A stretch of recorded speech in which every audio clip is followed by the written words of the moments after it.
problemas de salud y entonces no cuidamos y decimos, ay, total, de algo me voy a morir.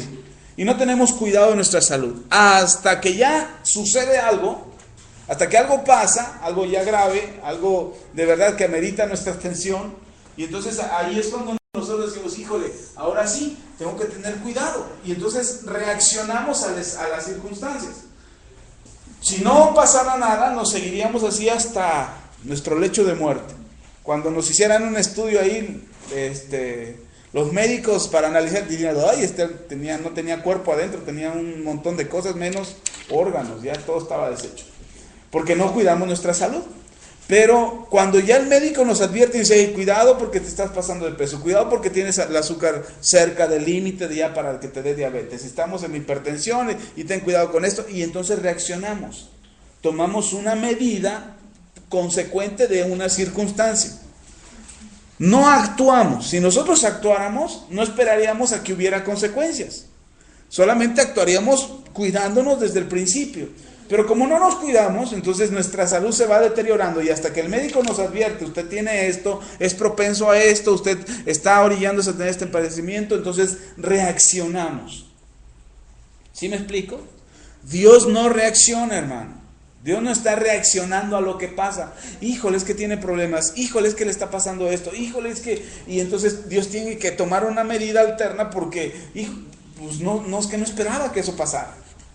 Dios no reacciona, Dios ya tiene una solución, Dios ya tiene un acto, una respuesta consecuente a lo que nosotros vivimos todos los días.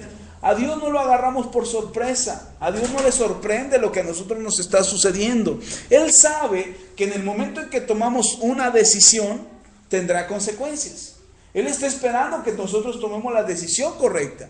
La Biblia dice que delante de nosotros está el camino de la bendición y el camino de la maldición. ¿Sí me explico? Y Dios nos pone y dice, delante de ti están las dos opciones. ¿Qué opción quieres? Y Dios está esperando todo el tiempo que busquemos el camino de la bendición. Eso es lo que Dios espera de nosotros. Pero no siempre tomamos esa decisión. Entonces, cuando tomamos una mala decisión, Dios ya sabe cuáles son las consecuencias. No le sorprende. El momento decisivo en nuestras vidas, el momento de nuestra decisión, es lo que Dios está esperando. Él está esperando que decidamos correctamente. Si decidimos correctamente, bendiciones nos alcanzarán. Si decidimos equivocadamente, tendrá sus consecuencias. Lo que Dios está esperando es que decidamos de manera correcta. Eso es lo que Dios está esperando. Si no es así, si no decidimos correctamente, Él ya sabe qué es lo que va a pasar. Ahora lo que está esperando es que nosotros nos demos cuenta que decidimos mal y entonces nos arrepintamos y busquemos su rostro. ¿Sí me explico? No estamos agarrando de sorpresa al Señor. No es algo que a Dios le sorprenda y diga, wow, híjole, lo agarramos en curva, o Dios nos esperaba que dijéramos esto o que hiciéramos aquello. Por ejemplo, cuando alguien usa en su vocabulario palabras altisonantes, insultos, groserías, maldiciones, cuando de su boca salen eso, no crea que a Dios le sorprende. No crea que Dios diga, ay, no esperaba que dijeras esas palabrotas. No, a Dios no le sorprende. ¿Sabe por qué Dios no le sorprende? Porque Él ya está viendo nuestro caminar. Él sabe que no estamos orando, que no estamos leyendo la Biblia, que no estamos viniendo a la iglesia, que no estamos teniendo comunión con Dios, que no estamos buscando del Señor. Y entonces Él ya sabe el tipo de vida que estamos llevando. Por lo tanto, en algún momento, en nuestro caminar, va a salir. Entonces, cuando salen las palabrotas, Dios dice, ¡ay, qué bocota tiene! No, Dios no se sorprende. Él ya sabe que en algún momento va a salir de nosotros porque no estamos teniendo cuidado de nuestra vida espiritual. La Biblia lo dice, de la abundancia del corazón habla la boca. Entonces, no es que a Dios lo sorprendamos cuando decimos una mala palabra o una maldición, o nos quejemos de alguna situación. No, Dios no se sorprende. Él sabe cuál va a ser nuestra actitud. Él sabe el resultado o la consecuencia o las acciones que vamos a tener por el estilo de vida o el tipo de vida que nosotros llevamos. Cuando alguien peca delante del Señor, cuando alguien falla delante del Señor, a Dios no le sorprende. Dios no dice, híjole, tan bien que iba y de repente falló. No. Cuando uno falla, Dios Dios sí sabe y dice, bueno, pues esa es la consecuencia. En algún momento tenía que pasar. ¿Y cómo Dios lo sabe? Porque no llevamos un cuidado de nuestra vida espiritual. Porque no tenemos un cuidado de nuestra relación con Dios. Porque no guardamos nuestra vida. Porque no tenemos una relación de comunión con Dios que nos haga tener una vida pegada a Él, que nos permita a nosotros sobreponernos a la tentación, resistir a la tentación, vencer la tentación.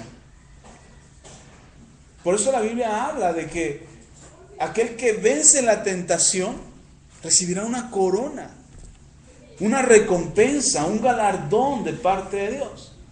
Ahora, ¿cómo lo vencemos? No es que de la noche a la mañana yo ya soy superpoderoso y ya puedo vencer la tentación. Es una construcción de todos los días.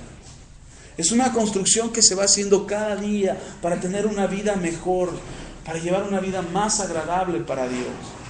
Que necesitamos buscar nuestra vida, que necesitamos tener nuestra vida en relación y en comunión con Dios más estable, que nos va a tener, que por consecuencia tú ya sabes cuál es el resultado final. Si tú pones en una suma 2 más 3 más 2, ¿cuánto es de resultado? No es clase de matemáticas, pero es un ejemplo que le quiero dar. 2 más 3 más 2, ¿cuánto es? 7. 2 más 3 más 2 es 7. ¿Cómo sabes que es 7? ¿Cómo sabes que el resultado es 7? Porque tu elemento primero es 2. Tu segundo elemento es 3 y tu tercer elemento es 2. Pues 2 más 3 son 5, más 2 son 7. Por consecuencia el resultado es 7, no puede ser 8. Tú ya sabes que 2 más 3 más 2 es 7. ¿Por qué lo sabes? Porque este elemento 2 sumado con el 3 te da 5 y el 5 sumado con el 2 te da 7. Entonces, ese resultado que tú esperas de una operación tan simple como una suma, ese resultado que tú esperas es consecuencia de los elementos que atribuiste a la operación matemática para que te dé ese resultado. La vida es lo mismo, hermano. La vida es lo mismo. Los elementos que tú le pongas a la vida es el resultado que te va a dar. No te va a dar otro resultado. Depende entonces de los elementos que le des. No de la buena suerte, no de lo que te dijo el horóscopo, no de lo que te auguró la gitana o la bruja que te dijo, esta semana te va a ir bien. No, no es así. Hay elementos que tienes que ir agregando, elementos que tienes que ir aportando a la vida para que al final tú tengas el resultado que quieres. Porque si no le pones los elementos correctos, si tú quieres que te vaya bien, pero construyes mal, pues tus resultados van a ser malos. No podemos esperar que las cosas nos vayan bien solamente porque queremos que nos vayan bien. No, eso es solamente el querer. Por eso dice la Biblia que Dios pone en nosotros el querer como el hacer por su buena voluntad. El secreto está no solamente en el querer, sino en el hacer. Y entonces nosotros podemos buscar que nuestras vidas se construyan en vidas favorables. Bueno, vamos a cambiar eso. Que nuestras vidas se construyan en vidas favorecidas por Dios. Hace 8 días hablamos de 3 elementos que podíamos agregar a nuestras vidas para que nuestras vidas fueran vidas favorecidas. ¿Se acuerdan cuáles eran?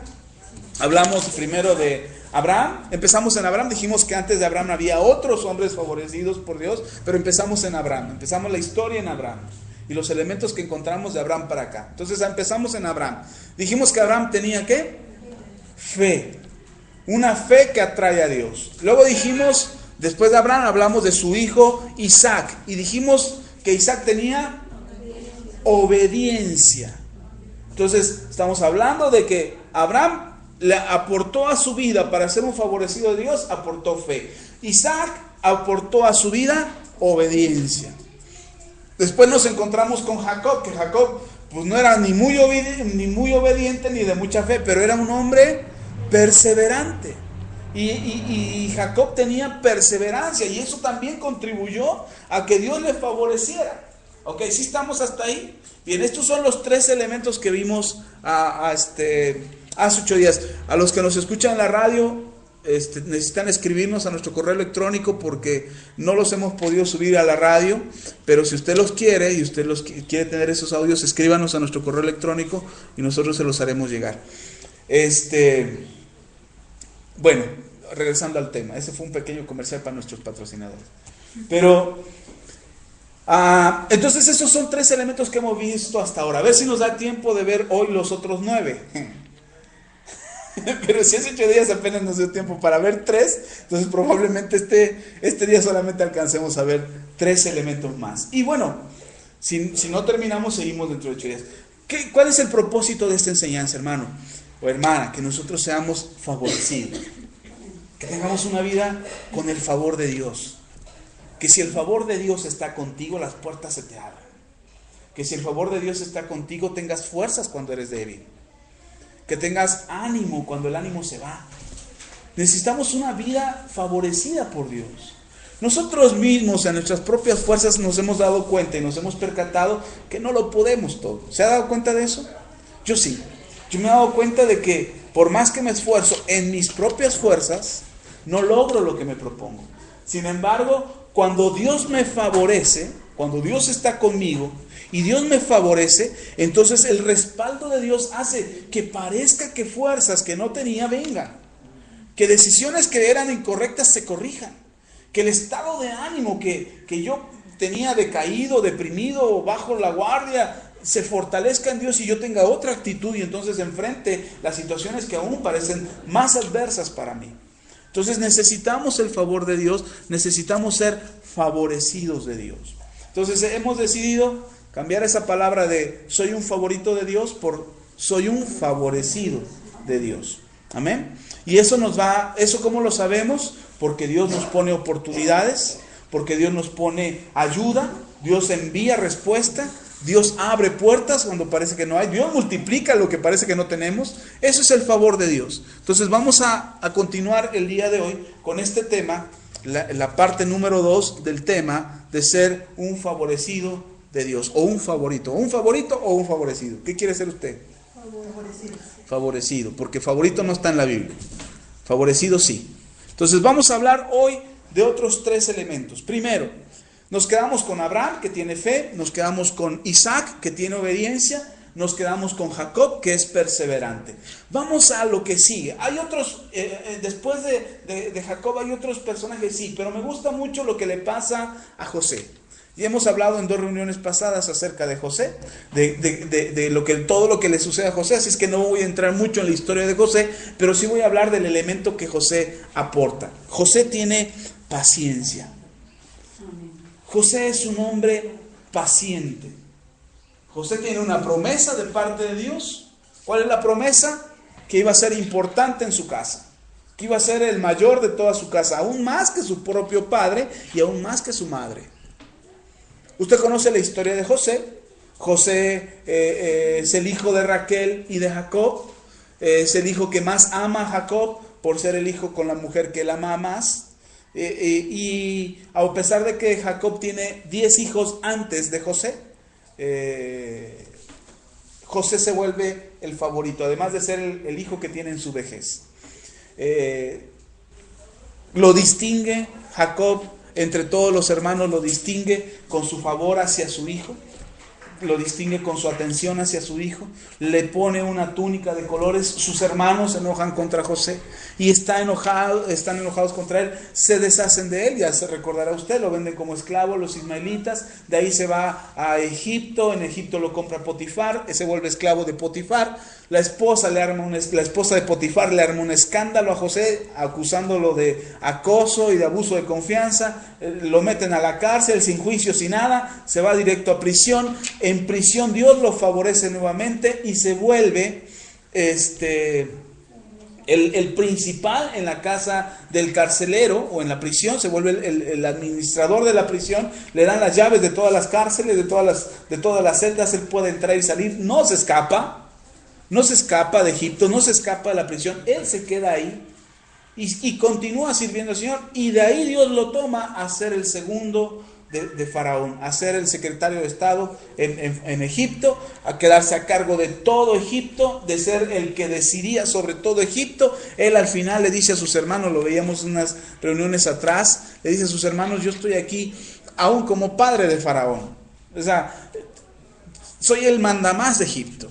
Y eso es interesante, porque para que José llegue hasta ese punto, al punto de ser el mero en todo Egipto, tuvo que tener paciencia.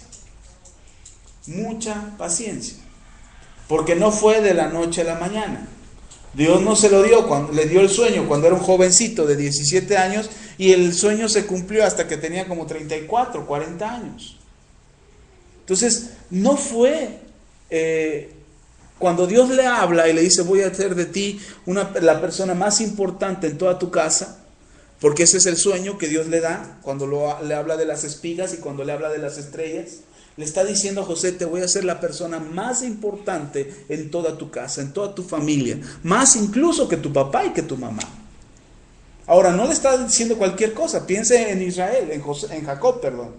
Jacob era el hombre que Dios escogió para hacer de él la nación que prometió Abraham.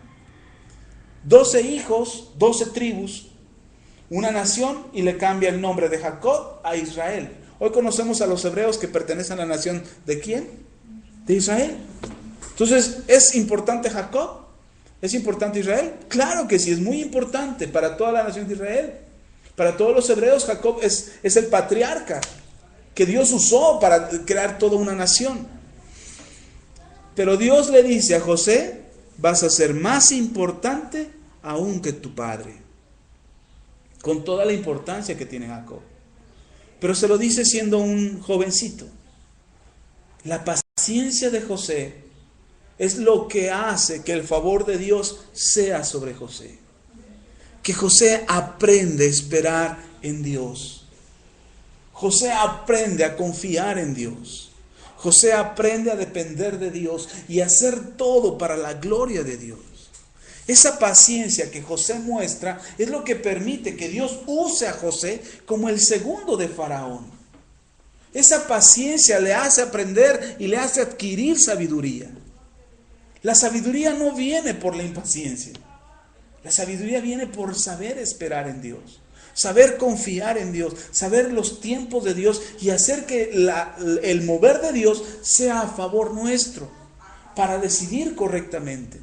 A veces las cosas, cuando no son como nosotros quisiéramos que fueran inmediatas, quisiéramos que ya se resolviera en este momento, quisiéramos que pasara ya lo que nosotros estamos esperando, pero a José le costó la mitad de su vida, pues. Esperar a que la promesa de Dios se cumpliera. Esperar a que Dios obrara a favor de él. Lo tuvieron como esclavo, lo tuvieron en prisión y lo tuvieron al servicio de otros. No estaba administrando lo propio. No era de él, nada de lo que él tenía era de él. Él podía ponerse las mejores joyas, las mejores ropas, pero no era de él.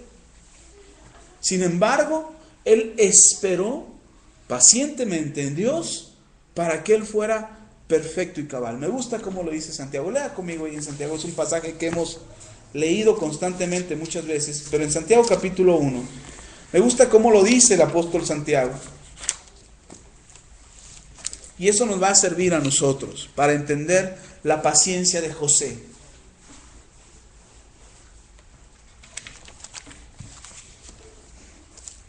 Ya está ahí, Santiago capítulo 1, casi al final de su Biblia. Santiago capítulo 1, vamos a leer del versículo 2 en adelante. Dice, hermanos míos, tened por sumo gozo cuando os halléis en diversas pruebas, sabiendo que la prueba de vuestra fe produce ¿qué? Ojo, una pausa aquí. Si usted puede subrayar su Biblia y le gusta subrayar su Biblia, subraye esto.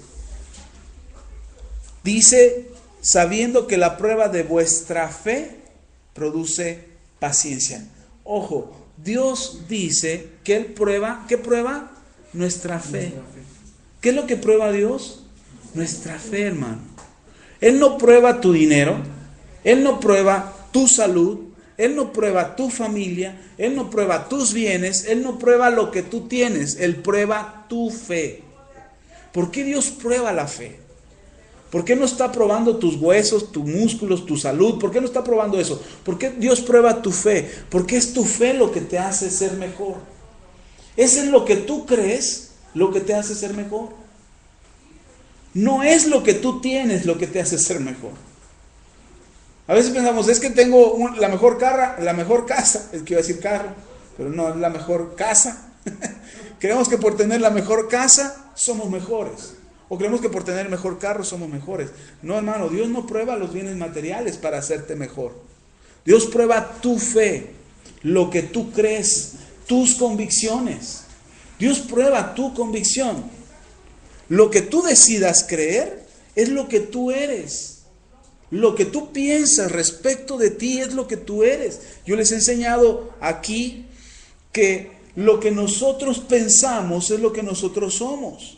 Por eso Pablo le dice a la iglesia, cuiden sus pensamientos, cuiden su manera de pensar. Porque lo que nosotros pensamos es lo que somos. Respecto a lo que pensemos de nosotros mismos, hermano, es lo que vamos a hacer en la vida. Por eso es importante que entendamos que lo que Dios está probando es nuestra creencia. Es lo que nosotros creemos. ¿Crees que Dios te puede sanar?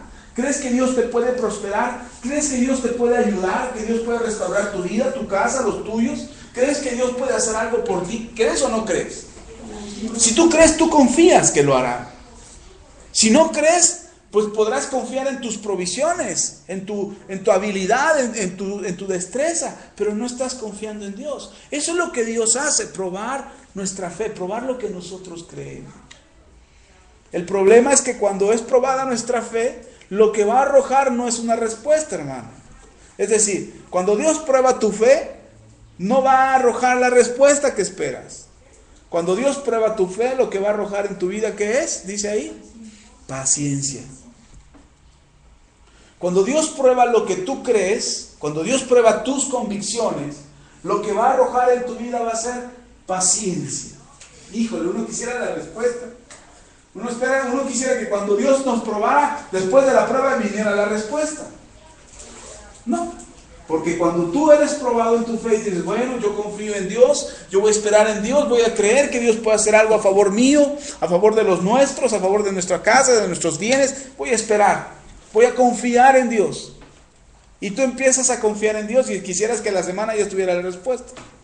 Dije, el Señor, ya llevo una semana confiando. Ya llevo un año confiando, Señor, ya llevo 3 años confiando, ya llevo 10 años confiando. Y Dios dice, no, lo que te estoy produciendo en ti es paciencia. Porque el plan de Dios, si lo vemos en José, la paciencia de José logró que al final él fuera lo que Dios dijo que él era. Imagínense a José accediendo a las proposiciones de la esposa de Potifar. ¿Él iba a ser importante? Muy importante.